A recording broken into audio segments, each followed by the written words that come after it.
Welcome, listeners and viewers. My name is Con, and I am the Conversationalist. And welcome to today's episode. My guest today is Chris Nicholls. Chris was an investigative journalist for the ABC in 1993, and he had the misfortune to end up serving the longest sentence as a journalist handed in the Western world for withholding his source of information.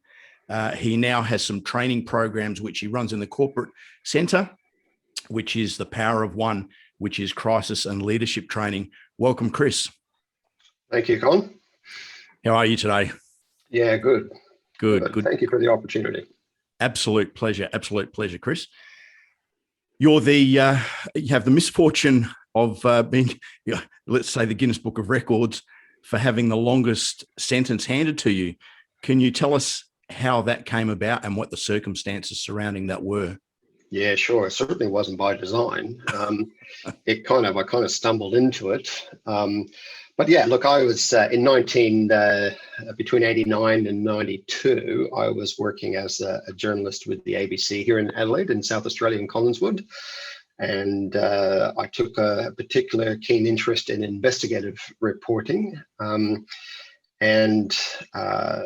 By that stage, I had stumbled across a story which, in many respects, sometimes I wonder whether I wish I'd never answered the phone on that particular day. I had been following, Con, for some time, the introduction of the poker machine legislation. It was new legislation, a new bill that was being introduced into the South Australian Parliament at the time. And there was a lot of controversy about the introduction of poker machines. What was it going to do to the state? There was all sorts of issues about corruption surrounding poker machines, the industry, the sector, those types of things. And so I started to look into the whole issue of what impact, what was behind the legislation, who was driving it, and who were the key stakeholders in it. That was in around about 1992, and I'll never forget that phone call that rang on my desk in the ABC at that time. My secretary at the time said, "Oh, there's a call for you, someone who won't give their name." And I said, "Yeah, okay." I was kind of used to it at the time, because they knew that I was a journalist, an investigative journalist, and so and I said, "What's it about?" And she said, "Oh, it's to do with the stuff that you've been following on about the poker machines." And I'm going, "Okay, yep, that's fine."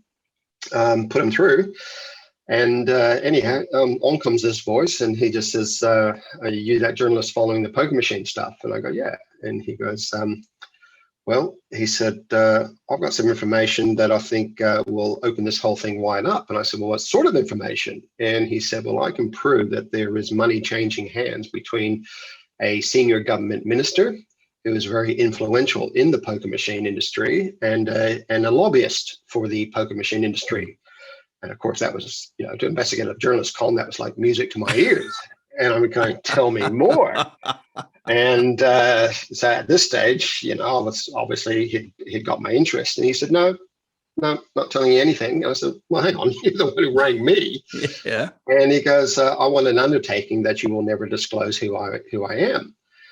Now, I had given plenty of undertakings before, and for me, it just rolled the words, "Yeah, sure," rolled off my lips. I thought, "Yeah, no, not a problem.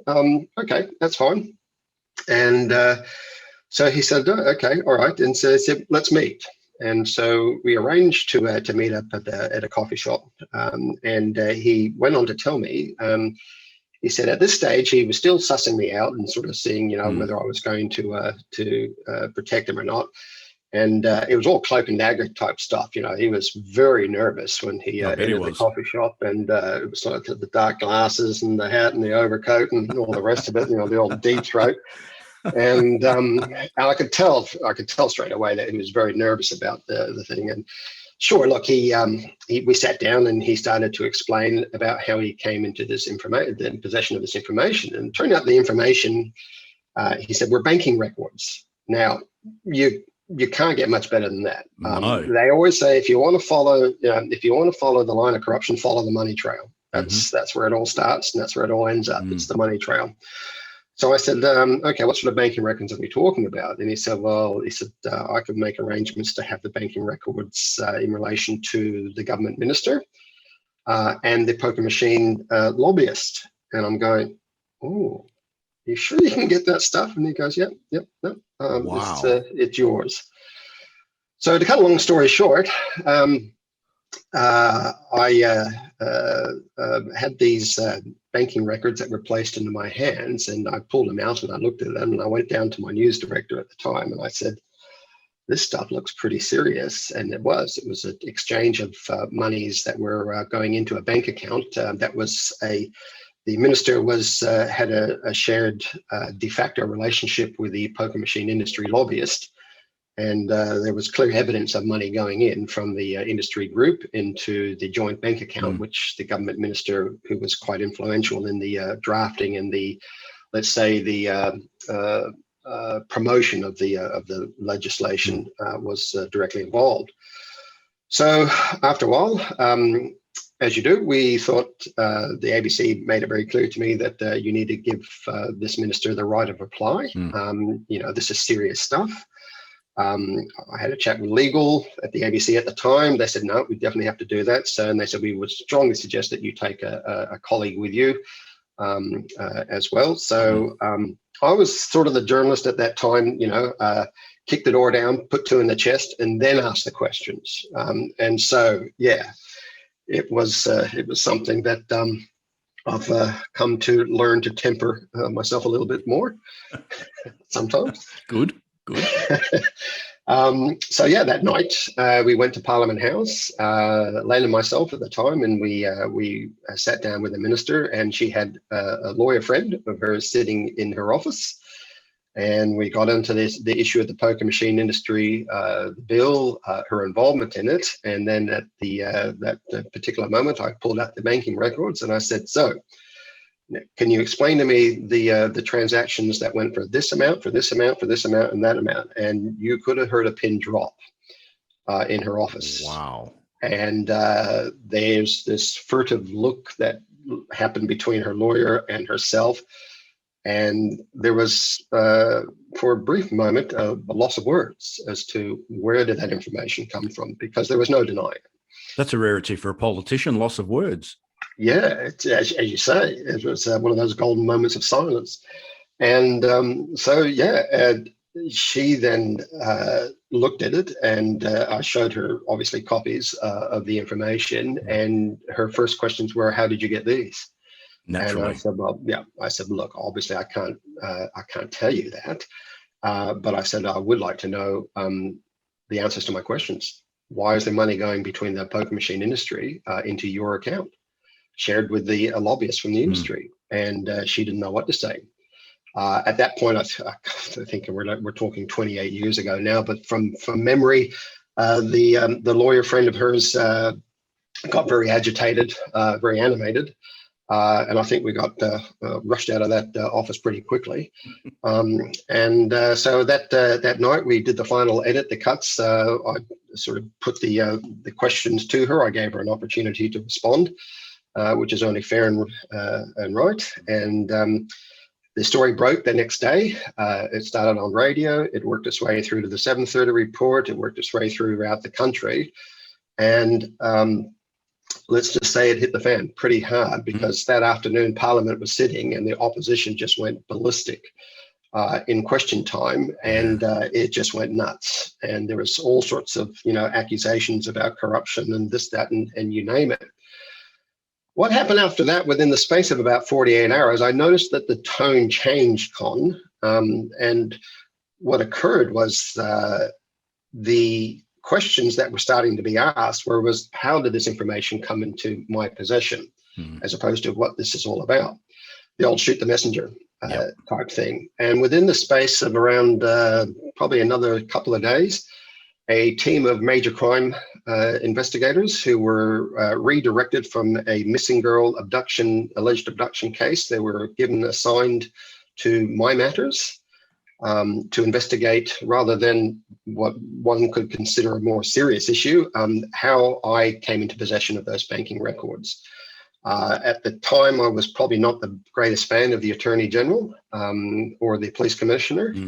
And there have been some issues in relation to police corruption that I had investigated and reported on at that time. So I had a few enemies around the place, and this was their opportunity to pay back. And they did.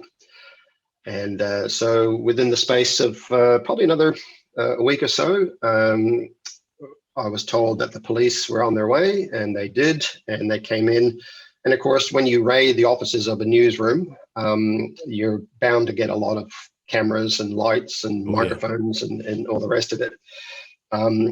So the difficulty, of course, Con, was, as I said, we were talking 28 years ago.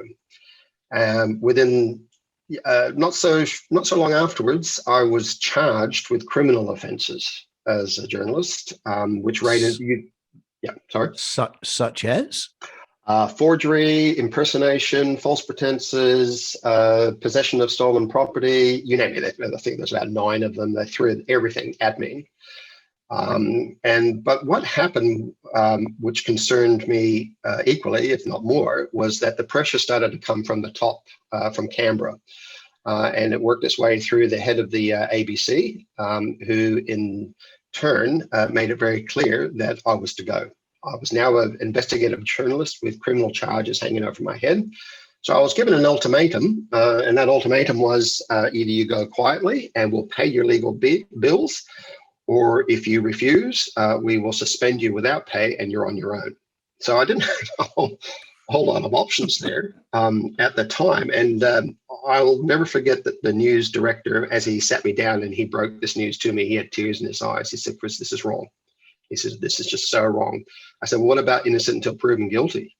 And he goes, "It ain't happening in this case. You're guilty until you prove yourself innocent." And he said, "You've made a lot of enemies in the political sphere, and they want you out." And so, yeah, I went home that night with my belongings, and I sat down with my wife on the edge of the bed, and I broke the news to her, and I just said, "It's going to be a tough ride from here on in." She said, "What had happened?" And I told her, and she just welled up with tears, and she just said, "You don't have a job?" And I said, "No." She says, "How are we going to pay our bills?" We just bought a house at that stage as well. She said, "How are we going to keep the house?" I said, "I don't know. I just honestly don't know." So I was faced with a real tough decision at that point, being charged, because it was going to be another, I think from memory, another 12 months before I would ever get into court to be able to contest the charges. And for that period of time, I had no employment. And yet the bill started mounting up. The pressure started coming in from the banks and the mortgage and so on. So I was faced with this very unfortunate position of having to choose what was right over what was easy. And I remember thinking back to myself, I gave this undertaking, because that's, as a journalist, you give an undertaking. It's one of the agreements. It's an unwritten agreement, I suppose, but you protect your source. If you don't protect your source, then you don't get information. It's as simple as that. Of course. And then, yeah, there's a lot of said about journalists, about media, and in many respects, they're a necessary evil. People have been impacted by the media, and I was about to be myself. And suddenly I found the shoe on the other foot. And it was a very difficult exercise, a very difficult position to be in. Suddenly the person who was writing about other people or reporting about other people now having the same said and done about myself is being written about them. Yeah, Chris, it would be remiss of me as an interviewer, and obviously you don't have to answer the question, because the last thing I want to do is create any more legal issues for either of us. Are you able to tell me who that politician was? The politician who the story's about? Yeah. Oh, yeah. No, it's well documented. It's public. Okay. It's Barbara Weiss. She was the Minister for Tourism for Small Business. Yeah, no, I remember the name. Yeah. Okay. So yeah, she was an up and coming rising star within the party at the time. So yeah, and her partner was Jim Stitt, who was her de facto partner was Jim Stitt, and that was the bank accounts were related to those two individuals. Okay. So of course they were key witnesses at the upcoming criminal trial, which took place some 12 months later. But yeah, I had not foreseen the extent that the government was going to go to make an example of myself in relation to protecting this source. At the time, there was no source. They didn't know that. They just assumed that somehow I had got this information. I had acted unlawfully to gather that information. As the trial then proceeded, it was a trial that I think from memory was set down for like 5 days. It went for 5 weeks. Wow. They rolled in witness after witness. It was a Rolls-Royce prosecution. No expense was spared. And I had to sit in the dock each day listening to the stuff that was coming out. And in the end, I had my opportunity to have my say, to give testimony and evidence about what had taken place. You can imagine the courtroom was just packed with media, with my peers, my colleagues. It was quite, on occasions, upsetting because you would hear and read something that night or in the papers the following morning, and you would think, hang on, it wasn't said like that, or it wasn't reported like that, or that's not exactly how it happened. And then I thought, hang on, the shoe's on the other foot. Other foot. Yeah, I'm getting a taste of what I've dished out, and I'm not perfect. I know that. That's fair enough. It's one of those things where you learn, from your own experiences, and this is something that I deal with now from a crisis media situation. But yeah, so going through that criminal trial process, as I said, it went for 5 weeks, and at the end of it, I think it was a Friday night.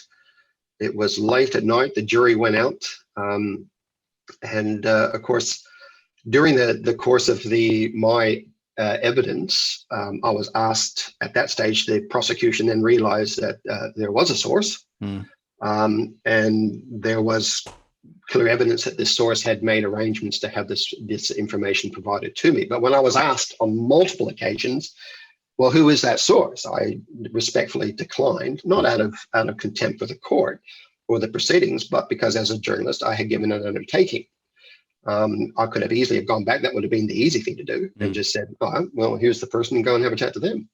But I knew by doing that would have meant my career as a journalist and my integrity as a journalist would have been shot right there and then. At that point. But yeah, so the jury came back. It was late on a Friday night. This is at the district court building in Samuel Way building there in the city, and I still got footage of the event, and the jury came back, and on every single account, I was found innocent. Members of the jury were in tears as the jury verdict was being read out. And there was just this huge smiles from all around my family who were there to support me at the time. And I was just was pleased as pig in mud, thinking, this is it. It's the end of the story. Yeah, relieved. Or so I thought. Yeah. So that night I came out, and of course there was media everywhere. Photos were being taken, and I walked out and I had my 2 thumbs up like this. And it was on the front page of the Sunday Mail that morning. On the Sunday in the Sunday Mail on the morning. Anyhow, and I thought, this is it. We've won. It's all over. Done and dusted. Everything's finished, and I can get back to my life. And I got a call from my lawyers, and my lawyer rang and he said, that picture of you in the Sunday Mail with your thumbs up? And I'm going, yeah. And he goes, probably shouldn't have done that. And I said, why? And he goes, oh, they kind of think that you're rubbing it in their faces that you won. I go, well, I did win. And he goes, well, that's the good news. And I said, there's bad news? And he goes, yeah, you're back in court on Monday. I'm going, what for? And he goes, they're now issuing proceedings of contempt against you for refusing to disclose your source. And I'm thinking, what does that mean? So he said, let's catch up. Come around, let's have a chat. Come around to my offices, and we'll sit down and go through the options and all the rest of it. So I went down with them, came and had a chat with them. And he goes, look, best case scenario, you'll get, a bit of a slap on the wrist, that sort of thing. You may get a fine, because no other journalists have sort of been, apart from Darren Hinch, who I think had done 14 days on the Funny Farm at the time. He said, look, highly, highly unusual. But he said, worst case scenario, you may get a charge, a conviction. It'd probably be suspended. You probably do a bit of community service, that sort of thing, but you should be fine. So I said, so what are you saying? He said, well, just enter a plea of guilty, because the precedent for this is looking favorably in your direction. So I took him at his word, and I said to my wife, I said, well, no point picking the kids, arranging for the kids and that sort of stuff. We'll just, we'll deal with this in the morning. We'll go through on Monday morning. So that's what we did. Come Monday morning, of course, the place was packed again. And I was as confident as anything, Con, and I'm thinking to myself, nah, not a problem. We've got this. And well, it didn't quite go the way that I thought, because as the judge kept saying to me, that I'm asking you to reveal your source, I kept saying no. After about the fourth or fifth attempt, the doors flew open at the back of the court. And in walked the state's most senior prosecutor, who marched straight up to the judge's bench, never seen anything like this before, and demanded in front of everyone, said to the judge, you, me, everyone out in your chambers. I'm going, oh, I didn't think you could do that to a judge, but apparently you can. So they went out and they sat down, and they were gone for about 35, 40 minutes thereabouts, and they all sort of filed back in again. And I could see that things had probably changed. The demeanor of my lawyers and everyone's faces had kind of didn't look quite the way I thought it was. And I cast a furtive glance across to my wife, thinking, oh, maybe this isn't going so well. And anyhow, he came back and he said, I'm giving you another chance to reveal your source. And I said, no, not happening. So he said, all right. He said, off to jail you go. Don't pass go. Don't collect 200. It's you're in there for 400 for 4 months. And but if you do disclose your source, then you can come out. And it was just like everyone's mouths dropped. And we're thinking, well, that didn't go quite according to plan. And so I looked across and I saw my wife, and she burst into tears because it just dawned on her what had happened. Yeah. We hadn't come prepared for that. We didn't know what was happening. We hadn't had an opportunity to explain to the kids what had happened, to my 4 kids. And as I was being led out by the court sheriff, who sat with me in the dock throughout the whole 5 weeks of the prior court case, she was in tears. And I said, what are you in tears for? I'm the one going. And she looked at me and she just said, she shook her head and she was just wiped her eyes. And she just said, look, she said, I have seen doctors, lawyers, judges, kids, politicians, all that sort of stuff who get off on the most unbelievable things. She said, I never thought I'd live to see the day like this. And so, yeah, they took me down into the holding cells, and they did the old strip search and take the belt and the watch and the pen and anything else I could do damage to myself. And as I sat there, they said, your lawyers are coming down. I said, I bet they are. They better hurry up. And when they came down, one of the lawyers just said, just give up your source. You can get out now. And again, I could have chosen what was easy, as opposed to what was the right thing to do. And I'm going to be honest with you, I did think about it, because I'm thinking, bet you did. Do I want to spend the next 4 months inside maximum security, or do I get out now? And so, yeah, that was a pretty key decision that was coming back to remind me that at times we are going to hit crises in our lives. In this case, it was a personal crisis. It had become a professional one when I lost my job. We're all going to go through life's difficulties. And I was going through another phase of it, where this time I had lost my job. And now I had lost my freedom. I still had my faith. I still had my family. But things were going to get very difficult, and they did. Yeah. Chris, again, it would be remiss of me not to ask the question. Had you or have you ever spoken to the source again? Yeah, because at the time it was going through the prior trial, the criminal trial, The source I had a discussion with on a number of occasions, and he was very upset, almost in tears, saying, he said, I didn't realize when I had asked you to provide that undertaking that this would happen. And I said, I didn't either. But I said, I made a promise at that stage. When I had made that promise, none of us, neither did he, realize the extent of what was going to happen would happen. And that's the unfortunate part of a crisis. You can't, at times you don't see it coming. It's the unexpected. And so, both of us were in this very awkward situation. I have seen I've seen other cases where journalists have given up their sources. They have turned around and said, no, I'm not prepared to take pay that price. And in all good conscience, I knew that I couldn't do that, because I had made an undertaking at the time, and I was going to stand by my convictions in that respect. Did at any time your source offer or indicate they may be willing to give themselves up or not?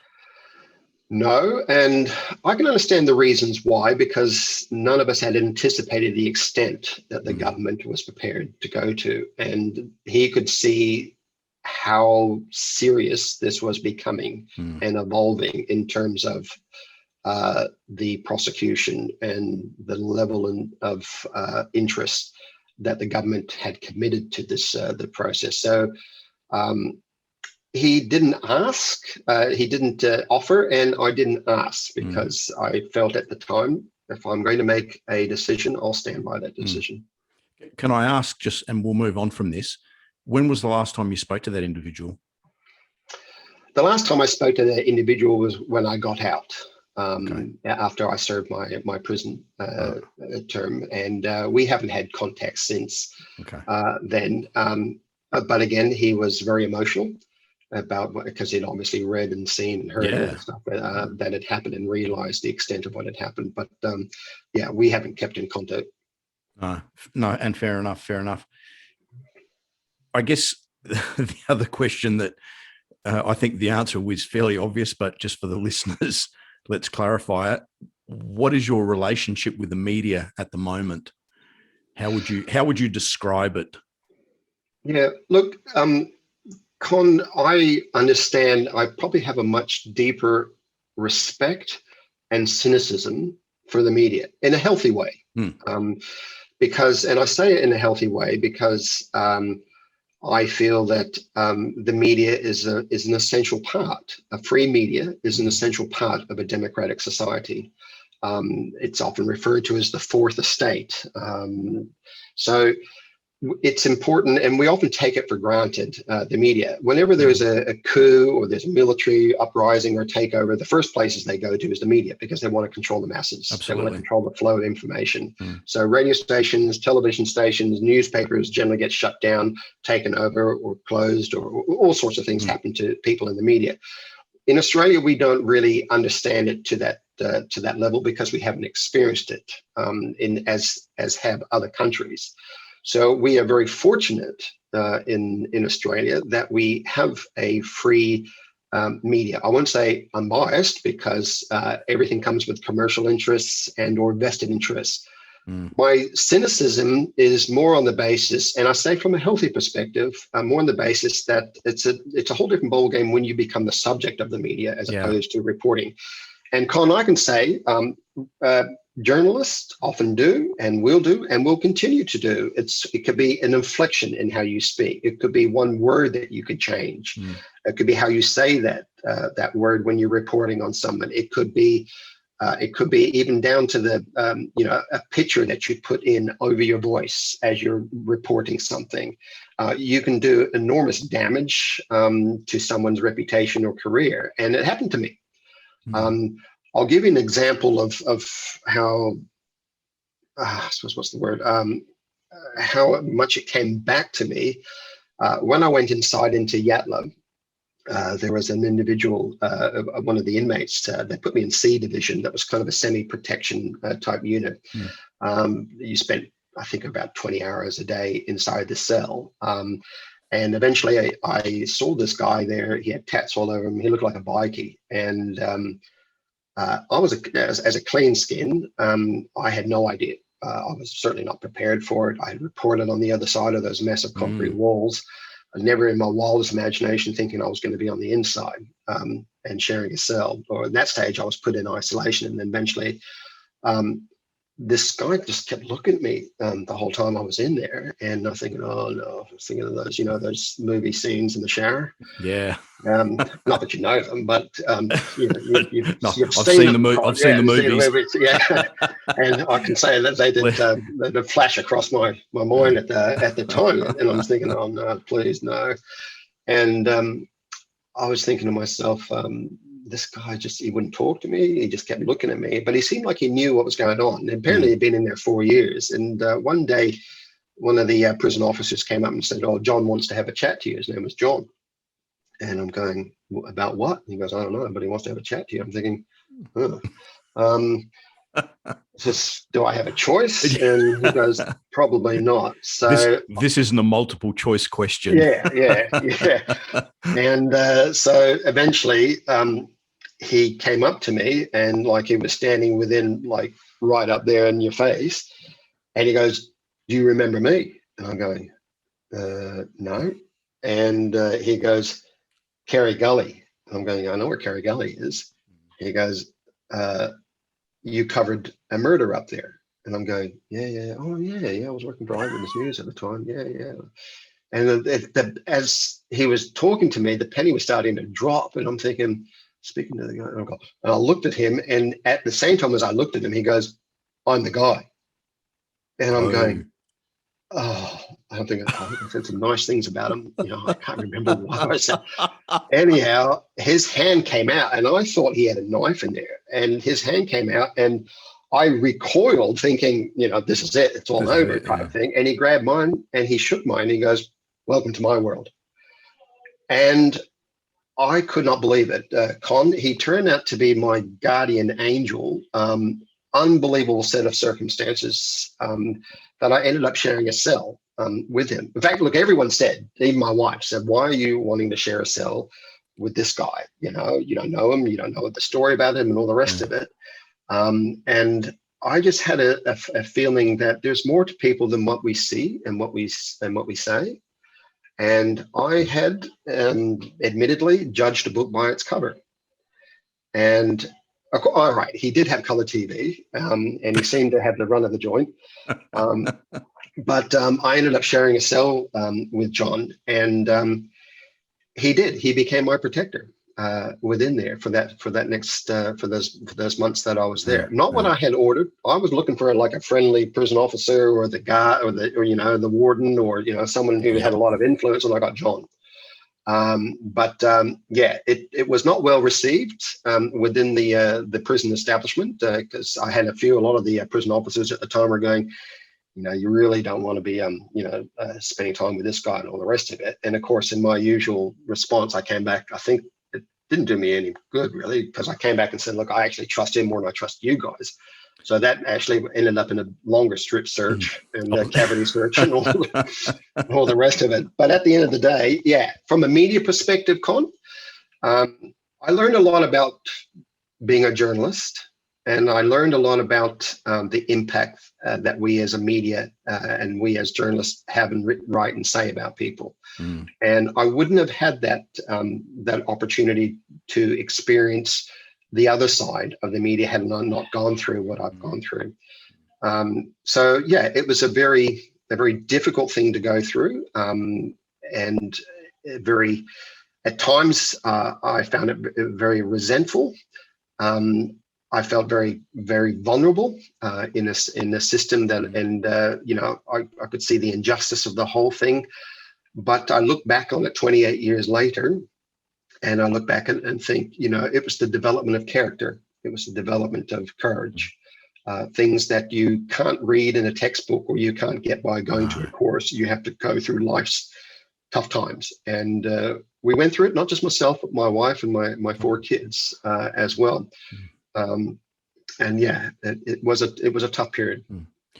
And you're right, Chris. You don't go through it alone. Everyone is, even though you're doing the time, so to speak, your loved ones, your children, your wife, they're all riding that wave of emotion with you. I can't begin to imagine it would be very irresponsible of me to even remotely begin to think how it felt to be incarcerated. Well, Con, my wife reckons more got done around the house when I was inside than it did on the outside, because we had a lot of family, friends, people with our church and that who were just turning up with meals. Others were helping out with paying the mortgage. Others who were giving us, just the assistance that was necessary. But yeah, my wife often jokes around and says, more got done around the house, when I was on the inside. But yeah, it's then those tough times that your true mettle comes out, both from within, from you, and also from the people around about you. And I, for many years, I suffered from depression and from PTSD in the sense of feeling that, in many respects, I had been hard done by, and, I didn't get to see justice and all those types of things. And that is one way of looking at it. You can go through a life of feeling that way and resentful. And all that does, as I've found, is that you end up destroying yourself. There's a beautiful saying that I saw some time ago about hatred and resentment. It's a bit like swallowing poison and expecting your enemy to die. Yeah. And it absolutely serves us no purpose whatsoever. And look, some people say it's difficult to get over, and I can certainly understand that. Look, I could talk to you about this for days, and we won't. But where I would like to go on a more positive note, Chris, is to talk about the work that you are doing now. And indeed, your program that you lead is called The Power of One, and which is essentially crisis and leadership coaching and training and mentoring. Can you tell me, or can you tell our listeners more about that? Yeah, sure, Con. There's the stats the other day, I just forgot. I think it was something like 7.9 billion people on this globe. And we often think that as one person, what difference are we ever going to make? What's the point? We're only one voice. We're only one person. There's just so much noise that's out there in terms of the populace. And so the Power of One was created and was developed on this concept that one person can make a difference. One vote can change a government. One movement can change a nation. One idea can change the world. And so that Power of One is about this idea of that we do have the abilities. Yes, time is tough. The things that we do go through in life can throw us for a six. We can find difficulties in life and crises in life, but from within, it's learning. It's getting back on your horse and riding again. And basically, that's been my journey in terms of identifying courage, identifying it's okay to be vulnerable. But the key, I think, is being authentic. And it's being true to yourself and true to others. So the Power of One is built around this concept that from a leadership perspective, and there has probably never been a time, certainly in our generation, where COVID, the unrelenting, shutdowns, the uncertainty that the globe and people are in, leaders are facing this as much as anyone. It's not just the workers, it's also the leaders. And so my concept, I suppose, is to take the things that I've learned from dealing with a crisis, and not all of them have been perfect, and not all of them have been good. There have been some really tough lessons that I've had to learn along the way, that you learn the best by going through those examples or going through those lessons and thinking that, okay, one person, one decision can make a difference, but it starts from within. It starts from from the basis of saying that if you don't have that confidence in yourself and the ability to be able to make those decisions, the ability to be able to fail, to make mistakes. Thank God they put erasers on the end of pencils, because we all make mistakes, and I've made plenty of them. You just have to ask my wife. But at the end of the day, it's a case where, you learn from those experiences. So I've taken those 28 years and I've said, look, from that one person, that one event that happened back in 1993, today we have whistleblower protection. We have shield laws that protect journalists. My case isn't the only case. It's certainly one of the more high profile cases, but journalists or people who are training to be journalists often refer to my case as in terms of media ethics, the law, the media, the ethical dilemmas that people face. And today, my example is that one choice that I made to protect that source. That one decision that I made today has had a positive impact. We're not there yet. We've still got a way to go in terms of shield laws protecting journalists and also whistleblower protection. But it started with that decision, that one decision that I've made. And as tough as it was, I, in that situation, look back at it now and I can see how I developed courage more so than comfort. And it was that issue of choosing to do what was right as opposed to what is easy. So my workshops and my focus has been to not particularly move into the area of developing processes, which there are many there in the business community, or in the various communities of the how-to, the linkages and things that happen with business continuity maps and all sorts of things about how to do things. My focus is very much on the individual. It's on the person. It's finding that strength and that courage, being able to be vulnerable and being able to make those decisions at times that are tough, but they know that what the decision that you made is the right decision. It wasn't the easy decision, but it was the right decision. And if there's ever a time that we need to be able to do that, it's right now. Chris, is the work that you do, we talk vulnerability, and there's no question that for many, many years, males, I guess there's been a stigma around males in terms of vulnerability equals weakness. Yeah. With the work that you do now, are you seeing it is more female, not driven, but female receptive?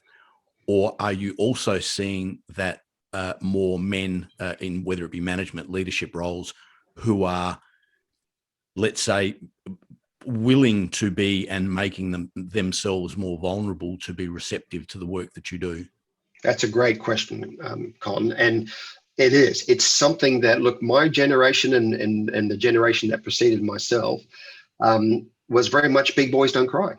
You don't show your emotions. Showing emotions, shedding a tear is, as you said, is a sign of weakness. It's not.